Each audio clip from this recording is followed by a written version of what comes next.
ஆண்டவர் சொல்றாரு, வா வழக்காடுவோம். நீ உன் பக்கம் நியாயம் இருந்தா பேசு, உன் பக்கம் நீதி இருந்தா பேசு, நானும் பேசுறேன், 2 பேரும் பேசுவோம். சரி, என்கிட்ட வரத்துக்கு உனக்கு தகுதி கிடையாது, உனக்கு தகுதி கிடையாது, ஆனா நான் கழுவுறேன்றார். அது செவரேன்றி இருந்தாலும், ரத்தாம்பரம் போல செவப்பா இருந்தாலும், அது கொடூரமான பாவமா இருந்தாலும், நான் உன்னை கழுவிடுறேன், வெண் பஞ்ச போல மாத்திடுறேன், நான் மாத்திடுறேன், நீ பேசு.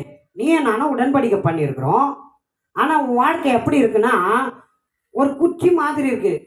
பெரிய தோட்டம் போல அழகா நீ இருக்கணும், வளமான தோட்டத்தை போல நீ இருக்கணும்.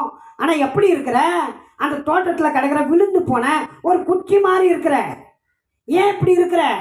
உன்னால உன் கூட உடன்படிக்கை பண்ணின என் பேருக்கு அவ பெயரா இருக்கு, என் பேரு தூசிக்கப்படுது, என் பேரு புற ஜாதிகளால தூசிக்கப்படுது. என்ன அவங்க ஆண்டவர் உடன்படிக்கை பண்ணாரு, அவங்க நிலைமை என்ன மோசமா இருக்கு.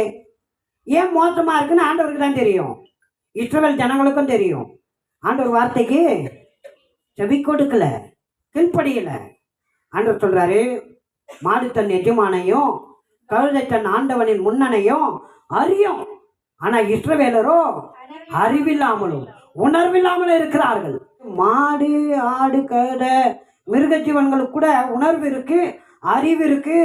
தன்னை படைத்தவர் மீது, தன்னுடைய எஜமான் மீது, தனக்கு சாப்பாடு போடுறவங்க மீது உணர்வு இருக்கு, அன்பு இருக்கு, கவனம் இருக்கு.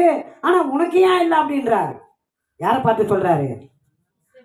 இஸ்ரவேல் ஜனங்களை பார்த்து சொல்றாரு. அதுதான் நமக்கும் சொல்றாரு. ஏன் இன்னும் உணராம இருக்கிறீங்க? ஏன் இன்னும் கவனம் என் பக்கம் திரும்பல? ஏன் இன்னும் செவி கொடுக்காம இருக்கிறீங்க? இன்னும் ஏன் கீழ்ப்படியாம இருக்கிறீங்க? இன்னும் கூட ஏன் அசதியா இருக்கிறீங்க? இன்னும் கூட ஏன் பின்தங்கி இருக்கிறீங்க? இன்னும் கூட ஏன் குன்றி கிடக்குறீங்க? இன்னும் கூட ஏன் ஒரு குச்சி மாதிரி இருக்கிறீங்க? ஒரு அழகான தோட்டம் போல தானே உங்களை ஆக்குவேன்னு நான் சொல்லி உடன்படிக்கை பண்ணியிருக்கிறேன்.